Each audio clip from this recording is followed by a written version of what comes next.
7 చక్కని విషయాలు చెప్పాడు. ప్రవేదను ప్రభువు ప్రేమించినాడు కనుకనే ప్రభు తొందరగా మంచిగా దేవుడు ప్రభువుకి ఇష్టంగా ఉంది, ప్రభువుకి ఇష్టమైన పనులు చేసింది, ప్రభు మాట విన్నది కనుకనే ప్రభుకి ఇష్టమై తీసుకున్నాడు. యెహోవా భక్తుల మరణము ఆయన దృష్టికి విలువైనది అని రాయబడ్డది. ఇంకొక మంచి మాట ఉంటుంది, ఈ దేహంలో నివసించినంత కాలము మనము ప్రభువుకు దూరముగా ఉన్నామని ఎరిగి ఎల్లప్పుడూ ధైర్యం గల వారమై ఉన్నామని ఉంటుంది. కాబట్టి మనం ఇప్పుడు దూరంగా ఉన్నాం, ప్రభు భావం దగ్గరగా ఉంది, ప్రభు దగ్గర ఉంది, యేసు ప్రభు దగ్గర ఉంది. ఈ సమయంలో మరి సూర్యాపేట నుంచి అన్న సీయోను ప్రార్థన మందిరం నుంచి వచ్చినటువంటి ఇమ్మానుయేల్ అన్న ప్రవేదకు మేనమామ అన్న సేవకుడే పాస్టర్ గారు. అన్న ఇప్పుడు మనకు వాక్యం అందిస్తా. అన్న రండి.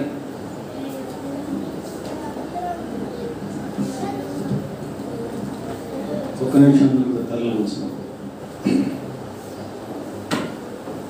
మృత్యుంజయుడా స్తోత్రం, మహాగరుడా స్తోత్రం, మృత్యుంజయుడా స్తోత్రం, మహాగరుడా స్తోత్రం.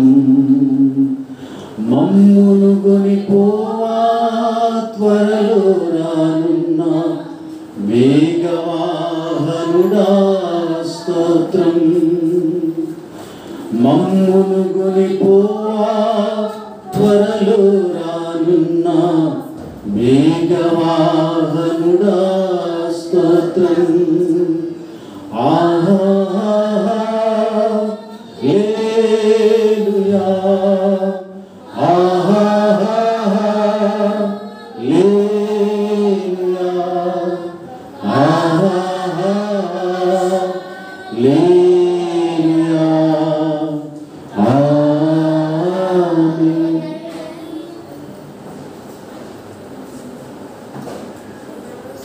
ఫిలిప్పీలకు రాసిన పత్రిక 1వ అధ్యాయం. బైబిల్ కలిగిన వారందరూ కూడా తీద్దాం సార్. ఫిలిప్పీలకు రాసిన పత్రిక 1వ అధ్యాయం 21 నుంచి 23 వరకు కలిసి చదువుకుంటాను. తీసిన వస్తారు, సమయం కొంచెం కలిసి చదువుకుందాం. ఫిలిప్పీ 1.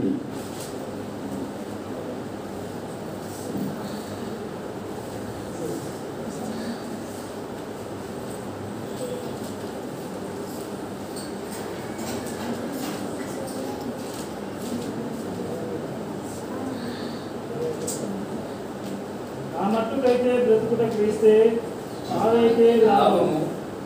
అయినను శరీరముతో నేను జీవించుటయే నాకున్న పనికి ఫలసాధనమైన ఎడల నేనేమి కోరుకుందునో నాకు తోచలేదు. ఈ రెంటి మధ్యను ఇరుకునబడి ఉన్నాను. నేను విడలిపోయి క్రీస్తుతో కూడా ఉండవలనని నాకు ఆశ ఉన్నది, అది నాకు మరీ మేలు. కీర్తనలు 116:15. పాత నిబంధనలో ఉన్న వాక్యాన్ని జ్ఞాపకం చేసుకుందాం. కీర్తనలు 116:15.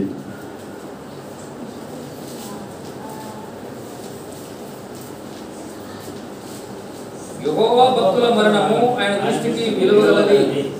ప్రకటన గ్రంథం 14వ అధ్యాయం 13వ వచనం చదువుకుందాం.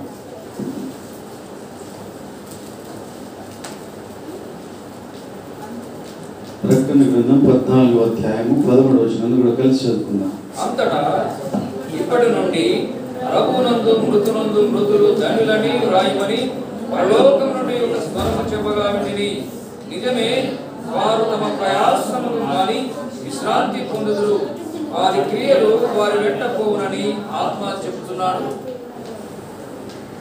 పరిశుద్ధుడు అయిన తండ్రి, వాక్యమైన యేసయ్య, నీ పరిశుద్ధాత్మ ద్వారా నీ ప్రియులైన వీళ్ళందరినీ కూడా ఆదరించి బలపరచండి. మీరే మాతో మాట్లాడండి. యేసు నామములో అడుగుతున్నాను తండ్రి, ఆమేన్.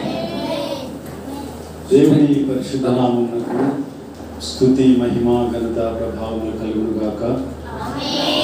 ప్రత్యేకంగా ఈ సమయంలో మరి దైవ సేవకు దానియేలు రెడ్డి అన్నకు, మరి దైవ సేవకు ప్రభుదాస్ అన్న వారి కుటుంబానికి, ప్రత్యేకంగా మరి ఈ యొక్క తారా పిల్లల ఆశ్రమము ఈ యొక్క అధినేతలకు, పెద్దలకు, మరి వీళ్ళందరూ కూడా ప్రభువైన యేసుక్రీస్తు నామములో శుభములు.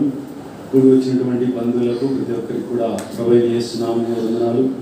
మరి ప్రాముఖ్యంగా వెంకటేశ్వర్లన్న, లలితమ్మక్క, మరి శ్రవణ్ కుమార్ గారు వారి కుటుంబానికి నా యొక్క ప్రత్యేకమైన వందనాలు. మరి ఈరోజు ఈ కూడిక ఏర్పాటు చేయబడినటువంటి విధానము మరి ఎందుకొరకు మనందరికీ తెలిసినటువంటి విషయమే. మరి దేవుని యొక్క సేవకులు మరి ప్రభుదాస్ అన్న, షేబక్క వారిని ప్రేమించి ప్రథమ సంతానముగా, తన దాసులను ప్రేమించి ప్రథమ సంతానముగా ప్రవేదను దేవుడు వారికి అనుగ్రహించారు. మరి కొన్ని శుభకార్యాలు, మంచి మంచి కార్యాలు మరి లోక సంబంధంగా ఆలోచిస్తే అలాంటి కార్యాలు చేసుకోవాల్సినటువంటి సందర్భంలో మరి ఈ శ్రేష్టమైనటువంటి ఇది ఆత్మీయులకు మాత్రమే తెలుస్తుంది. మరి గుండెకు ఎంతో కోత, ఎంతో బాధ. మరి దేవుడు ప్రేమించి చక్కటి కుమార్తెనిచ్చి అనతి కాలంలోనే తన యొద్దకు తీసుకోవటం, మరి ఈరోజు ఈ కూడిక ఈ రీతిగా జరిపించుకోవటం అనేది భౌతికంగా చాలా వేదనకరంగా ఉంది. అయినప్పటికీ ప్రవేద తన యొక్క పేరును అతి చిన్న వయసులోనే సార్థకం చేసుకుంది. ప్రవేద అంటే ఒక పేరుకి ఏదైనా అర్థం ఉంటుంది. ప్రవేద అంటే మరి ఎందుకు దేవుడు ఆ పేరు మరి తన దాసులకి ఇచ్చి ఆ పేరు పెట్టించాడు తెలియదు. కానీ ప్రవేద అంటే ప్రభువుకు సాక్షి. ఎవరికి సాక్షి? మనుషులకు సాక్షి కాదు. చిన్న వయసులోనే ఈరోజు ఆ బిడ్డను జ్ఞాపకం చేసుకోవడం అనేది ఎంతో ఆశీర్వాదకరం. ఇందాకన్నా ఒక మాట పలికారు కదా, నీతిమంతులను జ్ఞాపకం చేసుకోవటము ఆశీర్వాదకరం. ఎవరు నీతిమంతులు? ప్రవేద నీతిమంతురాలుగా మార్చబడ్డది అనుటలో సందేహం లేదు. ఆమె ఖచ్చితంగా నీతిమంతురాలుగా ఉంది కాబట్టే ఈ బ్యానర్లో ఇంత ధైర్యంగా మరి ఈ వాక్యాన్ని పెట్టగలిగాం. మనము సదాకాలము ప్రభుతో కూడా ఉందుము. ఈరోజు తన అంత చిన్న వయసులో దేవుని దగ్గరికి వెళ్ళిందనంటే దేవునికి తన మీద కోపం కాదు. మనము ఆ ప్రవేద కంటే నీతిమంతులమని ఈరోజు మనం భూమి మీద లేము. సంపూర్ణంగా దేవుని యొక్క దృష్టిలో ఆ బిడ్డ నీతిమంతురాలుగా మార్చబడ్డది. ప్రభుకు ప్రీతికరంగా జీవించింది. భూమి మీద భయభక్తులతో జీవించి భక్తి జీవితాన్ని కలిగి ప్రభువుకు దగ్గరగా జీవించింది. ప్రభువారు తన యొక్క భక్తి జీవితాన్ని చూసి మెచ్చి ఈరోజు తను అక్కడికి వెళ్ళిందని కాదు, కానీ చిన్న వయసులోనే 70-80 ఏళ్ల కాలంలో చేయవలసినటువంటి భక్తి కార్యక్రమాలు చేసి యేసు ప్రభు వారి దగ్గరికి తను వెళ్ళగలిగింది. దేవునికి స్తోత్రం కలుగును గాక. నీతిమంతులను జ్ఞాపకం చేసుకోవటము ఆశీర్వాదకరం. తను మాత్రమే కాదు, ఈరోజు తను జ్ఞాపకం చేసుకుంటున్నప్పుడు మనము కూడా ఏదో ఒక రోజు మరణం అనేది ప్రతి వారికి కూడా సంక్రమిస్తుంది. జస్ట్ మ్యారీడ్ కదా, చిన్న వయసే కదా, 22 సంవత్సరాలే కదా, లేకపోతే పెద్దవారు కదా, గొప్పవారు కదా, ధనికులు కదా, పేదవారు కదా అని ఏ తారతమ్యం యొక్క మరణానికి జాలి, ప్రేమ, దయ లేదు. ఎందుకొరకంటే దేవునికి వాక్యంలో చెప్పబడ్డది, మన్నైనది వెనుకటి వలనే మరలా భూమికి చేరుతుంది, ఆత్మ తాను దయచేసిన దేవుని దగ్గరికి చేరుతుంది.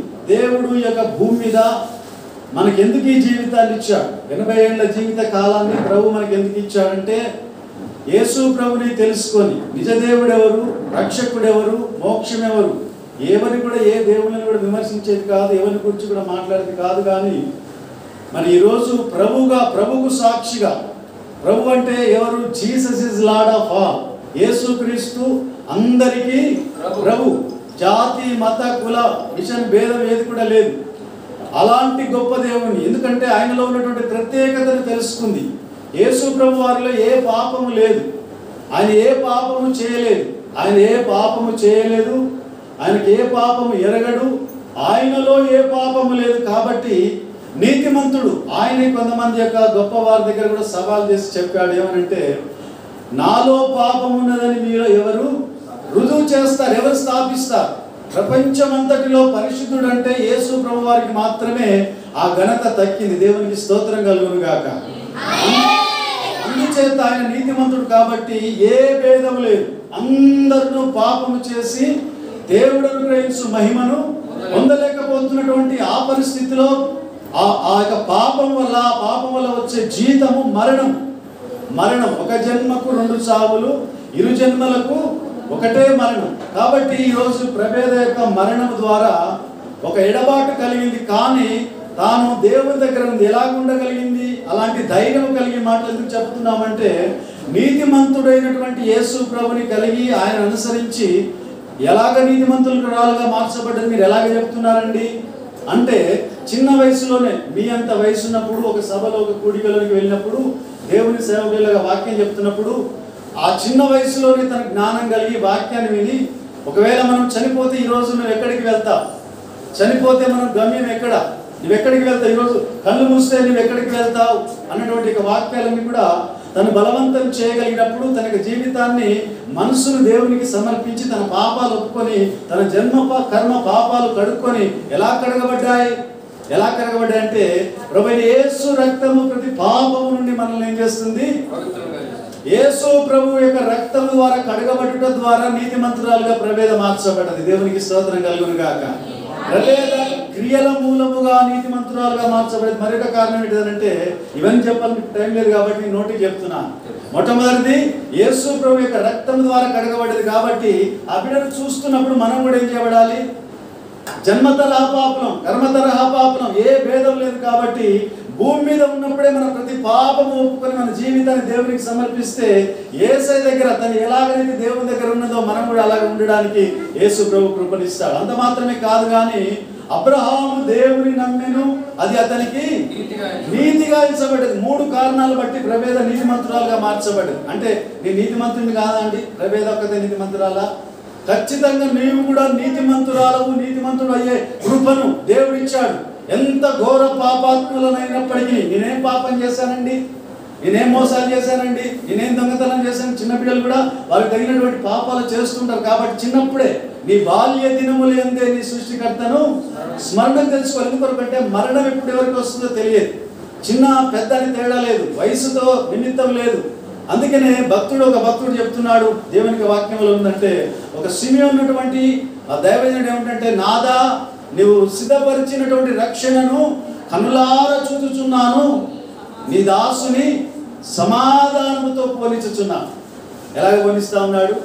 ఎన్ని రోజులు జీవించామని, ఎంతకాలం జీవించామని, ఎన్నేళ్ళు జీవించామని, ఎంత వైభవంగా జీవించామని, ఎంత ఆస్తిపరులుగా ఉన్నామని, ఎంత సుసంపన్నులమని మన దేవుడు చూడట్లేదు. కానీ మన యొక్క జీవితము ఎలాగ ముగించబడుతుంది?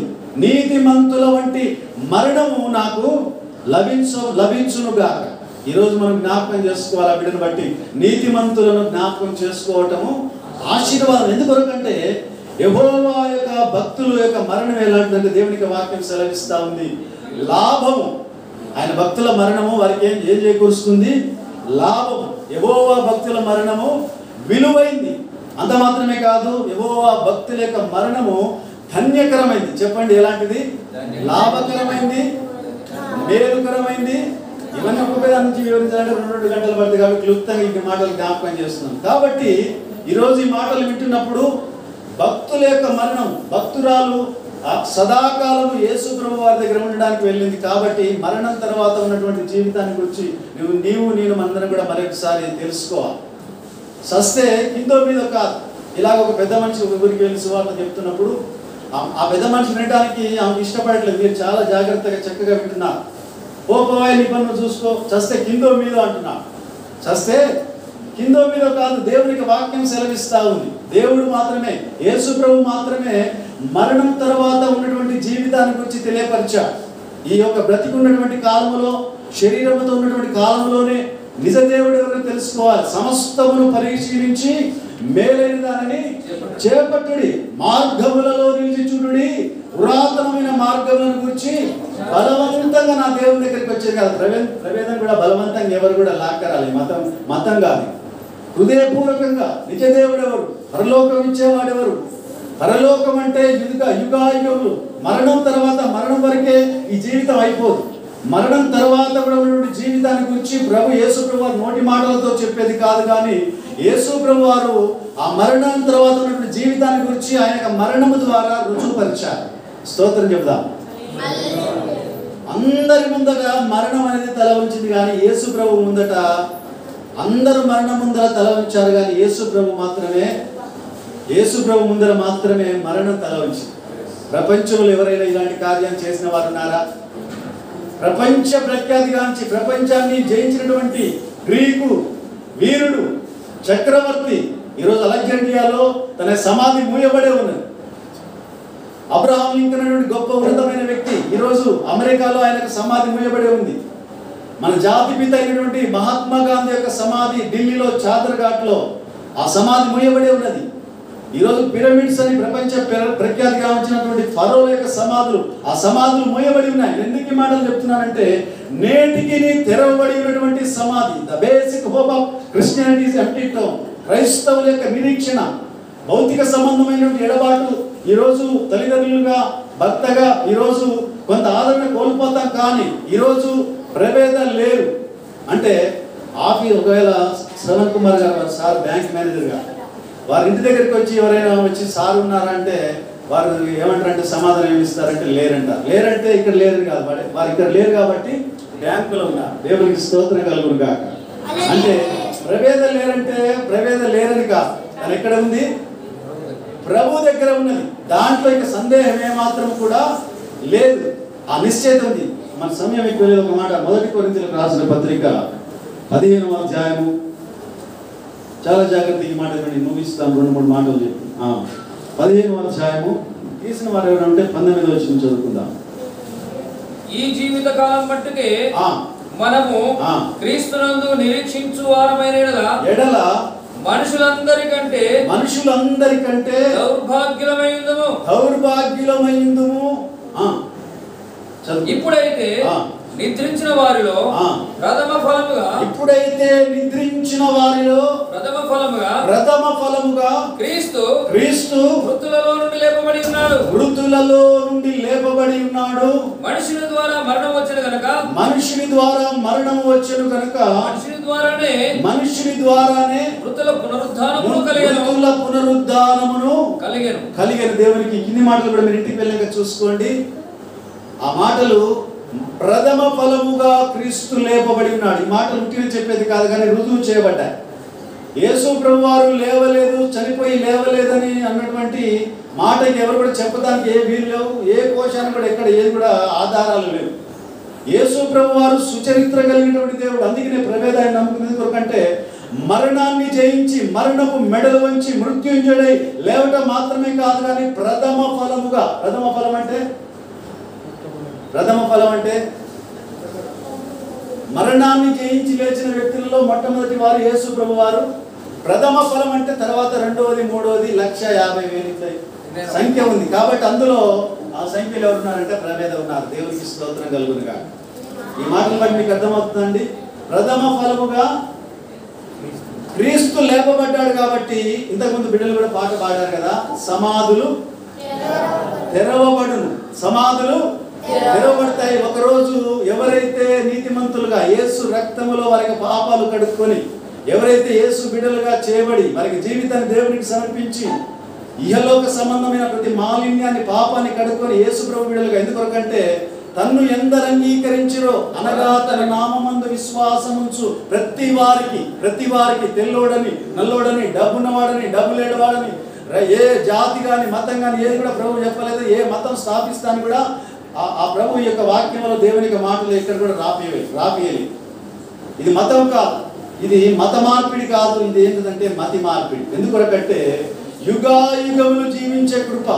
నీవు చనిపోయినప్పటికీ తిరిగి మరలా లేవడానికి యేసు ప్రభు మాత్రమే కాదు, కానీ నీవు కూడా లేవడానికి. అందుకనే అపోస్తలుడైన పౌలు యొక్క జీవిత యొక్క చరిత్ర చూసినట్లయితే ఫిలిప్పీయులకు రాసిన పత్రిక 3వ అధ్యాయము త్వర 10వ వచనం 11వ వచనం ఒకసారి చదువుతాం.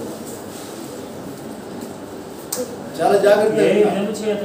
ఏ విధము చేతనైనను మృతులలో నుండి నాకు పునరుత్థానము కలగవలనని ఆయన మరణ విషయములోను సమానానుభవము గలవాడనై ఆయనను ఆయన పునరుత్థాన బలమును ఎరుగు నిమిత్తమును ఆయన శ్రమలలో పాలువాడకుట ఎట్టిదో ఎరుగు నిమిత్తము సమస్తమును నష్టపరుచుకొని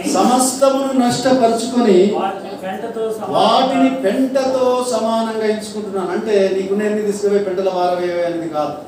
ఇక్కడ చదువుతున్న వ్యక్తి యొక్క జీవితం యొక్క చరిత్ర చూస్తే ఒకప్పుడు యేసు ప్రభువుకు వ్యతిరేకంగా జీవించాడు, సంఘాలను హింసించాడు. యేసు ప్రభు అంటే యేసు ప్రభు బిడ్డలంటే సంఘం అంటే ఎంతో కక్ష కట్టుకొని అలాంటి వ్యతిరేకమైన కార్యాలు చేశాడు. కానీ యేసు ప్రభుని గురించి అనేక దైవత్వాన్ని గురించి తెలుసుకున్న తర్వాత ఇతని యొక్క స్థాయి ఎలాగుందంటే ఇశ్రాయేలు వంశస్థుడు, బెన్యామీను గోత్రికుడు, హెబ్రీల సంతతి వాడు, యూదామత నిష్ఠాగరిష్ఠుడు, అందరిలో సుసంపన్నమైనటువంటి చదువులో వైరాగ్యంలో ధర్మశాస్త్రము క్షుణ్ణంగా అనింద్యుడుగా ఉన్నాడు.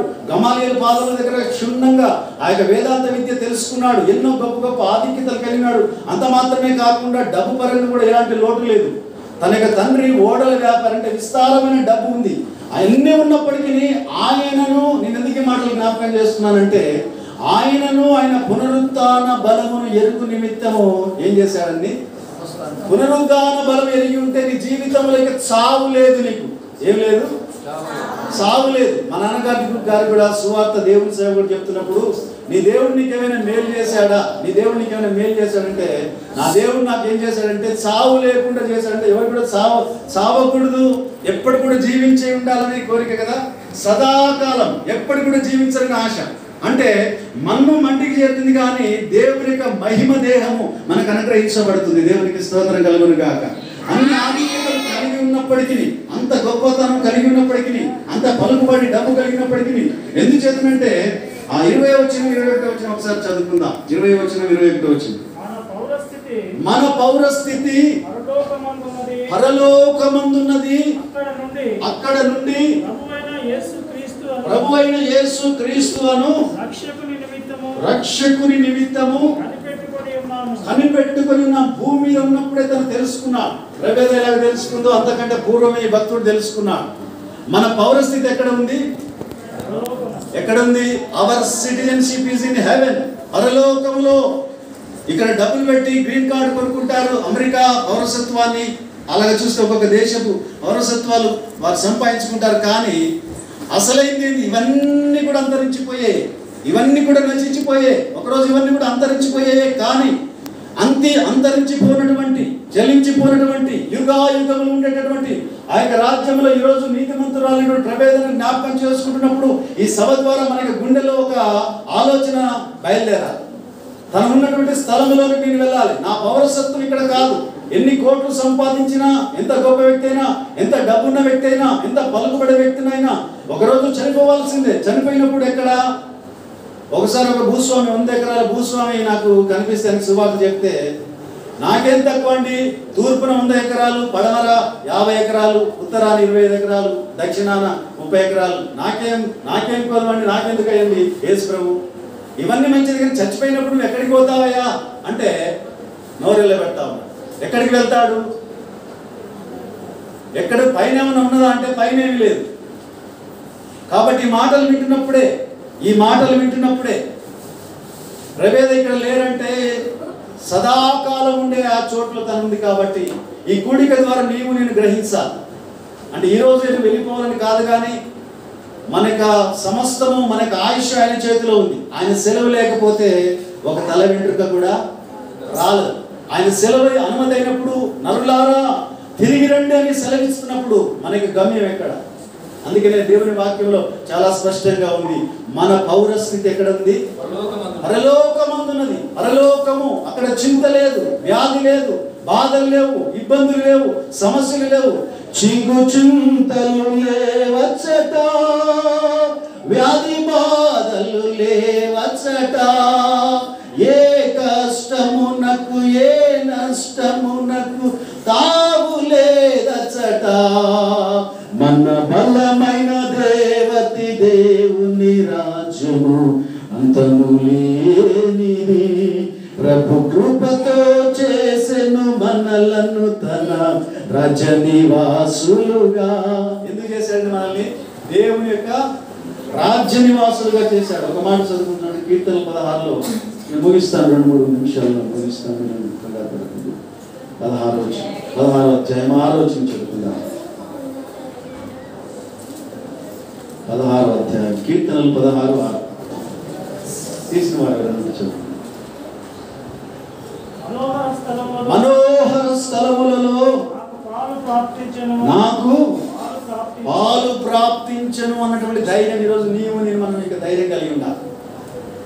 మనోహర స్థలములలో తనకు పాలు ప్రాప్తించింది. తన యొక్క భక్తి, తన యొక్క ప్రార్థన, తన యొక్క భయభక్తులు భూమి మీద ఉన్నప్పుడే భక్తిని, దైవ భక్తి గొప్ప లాభ సాధకం. ఎందుకంటే భూమి మీద ఉన్న భక్తులే శ్రేష్ఠులు, వారు నాకు కేవలము ఇష్టలు. అందుకనే హానోకు కొనిపోబడక ముందు దేవునికి హానోకు ఎలాగ ఇష్టం సాక్ష్యం పొందాడో ప్రియ బిడ్డ కూడా అలాగనే సాక్ష్యం పొందింది. రాకడ నిరీక్షణ గల వారందరూ కూడా, రాకడ నిరీక్షణ ఖచ్చితంగా దేవునికి రాజ్యములో ఉండాలంటే ఆశ కలిగిన వారందరూ కూడా ఎవరి ప్రియత్వాన్ని సంపాదించుకోవాలి? గొప్ప గొప్ప వ్యక్తుల ఎదుట, నాయకుల ఎదుట, మనుషుల ఎదుట, డబ్బున్న వారి ఎదుట ఎవరికో ఇష్టంగా ఉండేది కాదు. కానీ నీకు జీవితాన్ని ఎవరిచ్చారు? నీకు జీవాన్ని ఎవరిచ్చారు? నీకు ఊపిరి ఎవరిచ్చారు? ఈరోజు నువ్వు ఎవరి వల్ల జీవిస్తున్నావు తెలుసుకొని ఆయన యందు భయభక్తులు కలిగి ఉంటే ఆ మనోహరమైనటువంటి స్థలములలో నీకు పాలు పంపులు ఉంటాయి. దేవునికి స్తోత్రం కలుగును గాక. చూడండి, ఒక మాట 27 కీర్తన మనం చెప్పాలంటే చాలా విషయాలనే, కానీ ఒక మాట చూడండి దయచేసి, జ్ఞాపకం వస్తుంది. 13 వచ్చింది కీర్తనలు 27:13. సజీవుల దేశమున నేను యెహోవా దయను పొందుతున్న నమ్మకము నాకు లేని ఎడల నేను ఏమవును? ఒకసారి జ్ఞాపకం చేసుకుందాం. సజీవుల దేశంలో యెహోవా దయ పొందడం అంటే నాకు రావాల్సిన మరణము నాకు రాకుండా చేయడమే దయ. అందుకని ఆయన దయామయుడయ్యా. దయ అంటే ఏంటిది? నాకు రావాల్సిన మరణం, నాకు రావాల్సిన శిక్ష నాకు రాకుండా చేశాడు. ప్రపంచంలో ఎవరు చేశారంటే, ఎవరికి ఆ ఘనత దక్కిందనంటే, నా పాపమును ఆయన భరించాడు, నేను పొందవలసిన మరణమును ఆయన భరించాడు, నేను పొందవలసినటువంటి అవమానమును ఆయన అనుభవించాడు. నా చేతుల్లో మేకులు కొట్టబడిన దానికి బదులుగా ఆయన చేతుల్లో మేకులు కొట్టబడ్డాయి. నా కాళ్ళలో కొట్టబడిన దానికి బదులుగా ఆయన కాళ్ళలో కొట్టబడ్డాయి. నా తలలో పెట్టబడడానికి ముళ్ళ కిరీటం పెట్టబడడానికి ఆయన తలలో ముళ్ళ కిరీటం పెట్టబడింది. నాకు బదులు ఆయన మరణించి నా మరణాన్ని నిరర్ధకం చేసి నన్ను నీతిమంతులుగా చేశాడు. కాబట్టి సజీవులు నా దేశంలో యెహోవా యొక్క దయను పొందుతున్న నమ్మకం నాకు లేని ఎడలా, ఆ నమ్మకం నీకు లేకపోతే ఒకటి పరలోకం, రెండోది ఏంటంటే పాతాళం. మనమే దాన్ని ఈరోజు ఈ లోకంలో ఉన్నప్పుడే, ఈ ఊపిరి ఉన్నప్పుడే ఆలోచన చేసి, అందుకనే ప్రభు చెప్తున్నారు యోహాను సువార్త 14వ అధ్యాయంలో చూస్తే, ఇంటికి వెళ్ళాక చదువుకోండి, 1వ వచనం నుంచి 6వ వచనం వరకు చూస్తే, మీ హృదయములను కలవరపడనివ్వకండి. Don't be trouble. మీ హృదయములను కలవరపడనివ్వకండి. దేవుని యందు విశ్వాసం ఉంచుచున్నారు, నా యందును విశ్వాసం ఉంచండి. ప్రవేద గారు తన జీవిత కాలంలో దేవుని యందు విశ్వాసం ఉంచింది. ఒక జైలు సూపరింటెండెంట్ కూడా ఒక సందర్భంలో చూస్తే దేవునికి శక్తి, ఆయనకు ఔన్నత్యమైన గొప్పతనాన్ని చూసినప్పుడు, అయ్యలారో రక్షణ పొందుటకు ఏమి చిన్న వయసు నిమిత్తము, ఈ యొక్క వయసుతో నిమిత్తం లేదు. ఈ సమయంలో ఈ మాటలు వింటున్నప్పుడు, అయ్యలారా రక్షణ పొందుటకు నేనేమి చేయాలి? రక్షక నామధేయము కలిగి ఈ భూమికి వచ్చి నా పాపమును ఆయన మీద వేసుకొని, నా శిక్షను ఆయన భరించి, నాకు బదులుగా ఆయన మరణించి తిరిగి మృత్యుంజయుడు లేచి నాకు కూడా తనతో పాటు లేచి ఆ పునరుద్ధాన బలాన్ని ఇచ్చి సదాకాలము జీవించి ఆ కృపను నాకు ఇచ్చాను. కాబట్టి అందుకనే కొరింథీయులకు రాసిన పత్రికలో ఉంది ఆ మాట చదువుకున్న రోమిలకు రాసిన పత్రిక దయచేసి 15వ అధ్యాయం 4వ వచనం. రోమిలకు రాసిన పత్రిక 15వ అధ్యాయం 4వ వచనం. Thank you.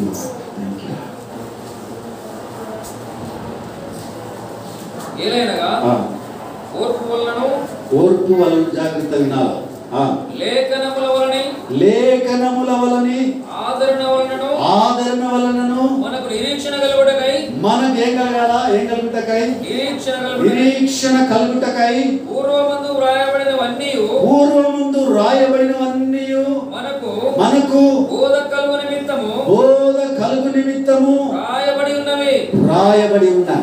ఆదరణ కలుగు నిమిత్తమై, నిరీక్షణ కలుగు నిమిత్తమై. ఈ మాటలు రాసిన మాటలే ప్రభు మనకు బోధించారు. కాబట్టి లేఖనములు ఎందుకంటే ఇవి నిజం కాబట్టి బైబిల్ ఎంత మాత్రం కూడా అబద్ధాలు ఉన్నది ఉన్నట్టుగా యథార్థంగా రాసిన మాటలు కాబట్టి, ప్రపంచంలో రాజగ్రంథం ఈ బైబిల్ కాబట్టి, నీ జీవితాన్ని గురించి, నీ జీవిత మనుగడ గురించి, మరణం తర్వాత ఉన్నటువంటి జీవితాన్ని గురించి, యుగాయుగములు జీవించే ఆ కృపను గురించి ప్రతి గురించి రాయబడ్డాయి కాబట్టి చిన్నప్పుడే ఈ మాటలు ఉన్నటువంటి ఎవరైనప్పటికీ దయచేసి కళ్ళు మూసుకుందాం. సమస్త ఆదరణకు కర్త అయినటువంటి దేవుడు, ఒకరి తల్లి ఆదరించినట్లుగా నేను మిమ్మల్ని ఆదరిస్తాను. అంత మాత్రమే కాదు, యెరూషలేములో నీవు ఆదరించబడతా. ఈరోజు ప్రవేద భౌతికంగా మన మధ్యలో లేరు, కానీ ఈ మాటలు వింటున్నప్పుడు ఒక గొప్ప నిరీక్షణ మనలో కలగాల. బంధువులుగా, తల్లిదండ్రులుగా, భర్తగా, అత్తమామలుగా, సమీపస్తులుగా చిన్న వయసులోనే దేవుడు కోపిష్టివాడా, దేవుడు కోపం ఉందా? ప్రభేద అంటే ఆమె దొరికిందా? దేవునికి ప్రభేద దొరికిందా? ఈరోజు నేను నీతిమంతురాలని కాదు, నీవు ఈరోజు జీవించేది నీవు నరక శిక్ష నుంచి తప్పించబడాలని ఆయన ఆలస్యం చేస్తా ఉన్నాడు. వేరే ఉద్దేశం లేదు. తన జీవితం సమాధానకరంగా ముగించబడ్డది. సిమియోను వలె నాదాని దాసుని సమాధానంగా పోలిస్తున్నావు. ఉందా నీ జీవితంలో సమాధానం? సర్వోన్నతమైన స్థలములలో దేవునికి మహిమ, ఇష్టమైన మనుషులకు భూమి మీద సమాధానం. నీ యొక్క సృష్టికర్త దేవునికి ప్రీతికరంగా జీవిస్తే ఈ లోకంలో నీ జీవితం ముగించబడక ముందే ఈరోజు నేను ఎందుకు ఉంచాడంటే నువ్వు దేవుడికి సమర్పించుకోవాలని. దేవుడికి నీ విలువైన వాడవు, దేవుడికి నీ విలువైన దానవు.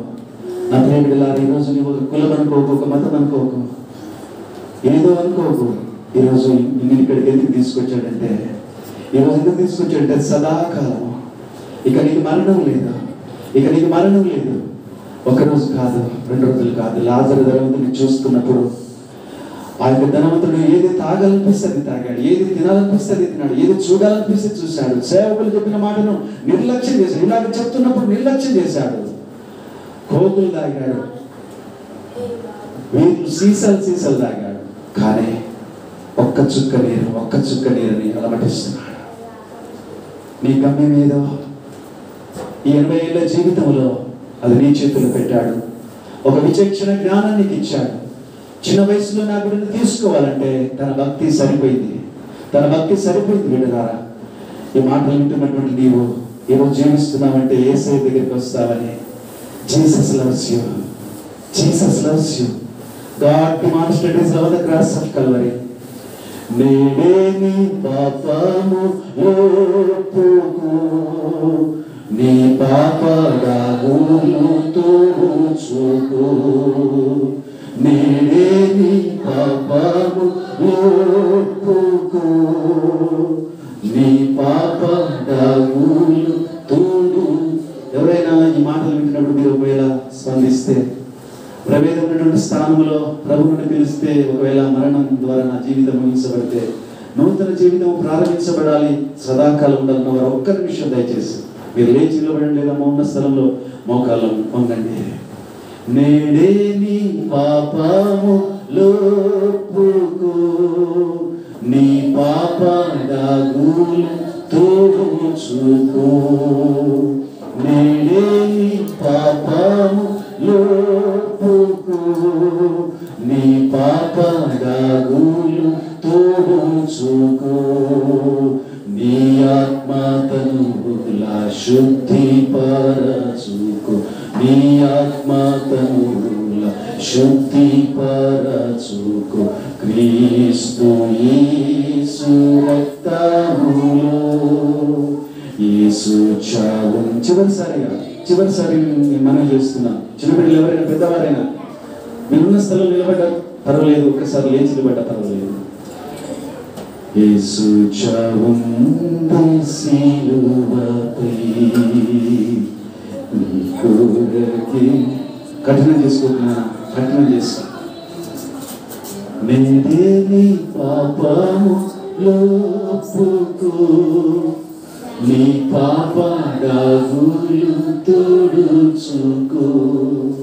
పరిశుద్ధమైన తండ్రి, ఎంత గౌరవ పాపాత్ములైనా క్షమిస్తానన్నా. నీ ప్రియ బిడ్డ, నీవు ఇష్టపడ్డటువంటి బిడ్డ సదాకాలం నీ దగ్గర ఉండడానికి వచ్చింది. మాకంటే ముందుగా వచ్చి ఎంతో ధన్యకరమైన జీవితం ప్రభు. ఆ స్థలములకు వెళ్ళాలని ఆ నిజ స్థితిని ఒప్పుకొని ఎవరైతే పాపాల కొరకు దగ్గరకు వచ్చారో ఈ రక్తంలో బిడ్డలు కడగయ్యా పరిశుద్ధులుగా చేసి ఈ లోకంలో వారి జీవిత యాత్ర ముగించినప్పుడు నీ దగ్గర ఉండే కృపను రక్షణ అనుగ్రహించమని యేసు నామములో అడుగుతున్నాను తండ్రి.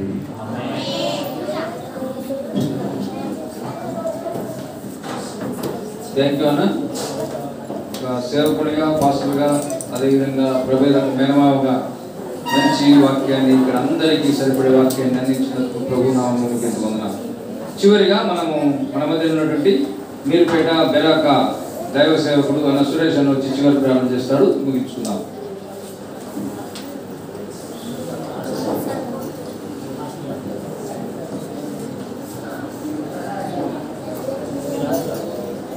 కళ్ళు మూసుకున్నాము. పిల్లలు కళ్ళు మూసుకున్నాము. ప్రార్థన చేస్తున్నాం. ప్రేమ గల మా ప్రభువుకి తండ్రి, మా రక్షకుడైన యేసుక్రీస్తు ప్రభువా, బిడ్డ ప్రభేదం 22 సంవత్సరాల వయస్సులో నా తండ్రి మీరు తీసుకోవడానికి ఇష్టపడ్డారు. అందుకని వందనాలు చూపిస్తున్నాను. నేను ప్రభుదాసని గారికి, శ్రీవర్ధన్ గారికి ప్రభు కుమార్తెగా నా తండ్రి 22 సంవత్సరాలు అనుభవం ఇచ్చారు. ప్రభావం తండ్రి పెంచుతూ వచ్చారు, వివాహం చేశారు. శ్రవణ్ కుమార్ గారి భార్యగా కూడా నా తండ్రి కొంతకాలం ఉంచారు. ప్రభా నా బిడ్డ రక్షింపబడి నా తండ్రి నేను నడిచిన బిడ్డ ప్రభా నా తండ్రి తర్వాత నేను తీసుకోవడానికి ఇష్టపడ్డాను. నా తండ్రి ఆ విషయంలో ప్రభా మీరు తల్లిదండ్రులు నేను తండ్రి శ్రవణ్ కుమార్ని ప్రభా మీరు నేను తండ్రి ఆదరించారు, ఆదరిస్తూనే ఉన్నారు. మరింతగా ఆదరించమని కుటుంబాన్ని అంతటినీ కూడా మీరు ఆదరించమని దీనిగా ప్రార్థిస్తున్నాం. నేను తండ్రి మేనన్న గారు మంచి వాక్యం చెప్పారు. నేను తండ్రి ఇటువంటి వాక్యాన్ని మీరు ఫలింపచేయమని దీనిగా ప్రార్థిస్తూ ఉంటున్నాం. చిన్న పిల్లలు ప్రభా నాయన తండ్రి వారి హృదయాల్లో ఈ వాక్యము పనిచేసేటట్టుగా పరిశుద్ధాత్మ ద్వారా వారితో మాట్లాడుతుంది. నేను తండ్రి అన్నగారు నేను తండ్రి తారా నేను తండ్రి ఆర్ఫనేజ్లో నేను ఈ రీతిగా అమ్మాయి నేను తండ్రి మీరు వెళ్ళిన దినము జ్ఞాపకార్థంగా ఇక్కడ గడపాలని మంచి ఆలోచన ఇచ్చి ప్రభా నాయన ఇతరుల మధ్యలో మేము ఉండగలిగాం. నేను తండ్రి ఆ రీతిగా మీరు ఇచ్చిన తండ్రి సమయాన్ని బట్టి మీకు వందనాలు. ప్రభా నాయన తండ్రి మీరే నాయన తండ్రి పిల్లలందరినీ ప్రభా చక్కగా మీ వాక్యం ఎదిగేటట్టుగా చేయండి.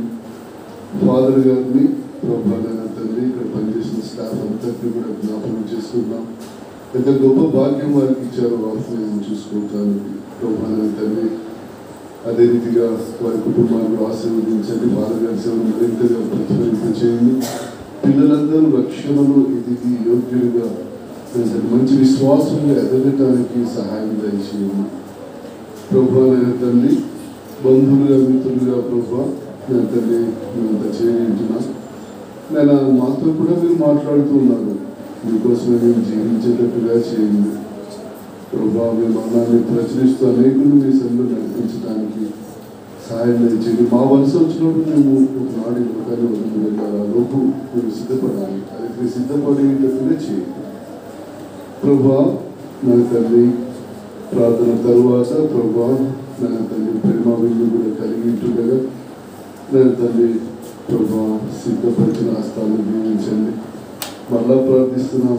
అన్నగారు సమర్పించుకుంటుండగా అన్నగారి కుటుంబాన్ని దీవించండి. తన సేవను మరింతగా వృద్ధి చేయండి ప్రభా. నా తండ్రి ఈ రీతిగా ప్రభా మేమందరము సహవాసంలో ఆనందిస్తూ ప్రభా నా తండ్రి మీ పని చేస్తూ మీకు సాక్షులుగా జీవిస్తూ కొంత బాధే అయినప్పటికీ ప్రభా నా తండ్రి మీరు మమ్మల్ని ఆదరిస్తున్నారు కదా.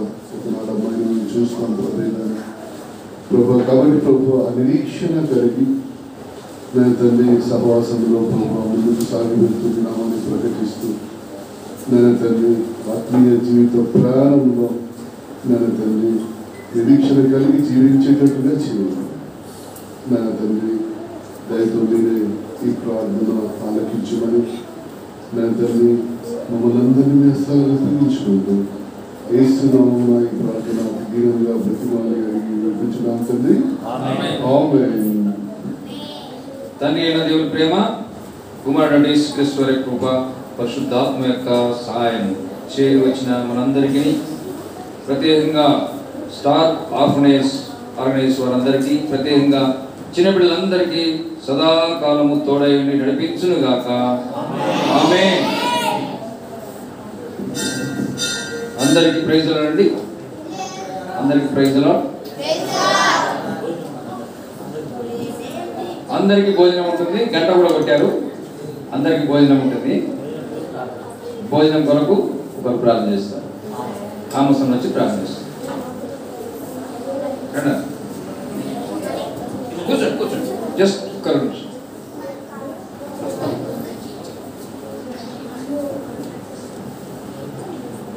ప్రేమ నమ్మకం గల ప్రియ తండ్రి, కృపలైన ఇంతవరకు కాపుదల పద్ధతిలో నుంచి కూడిక అప్పట్లో ప్రభావ మీరు పాటల్లోనూ వర్తమానంలోనూ ప్రభావ మీరు సాయం చేసిన అని బట్టి ఉన్నారు.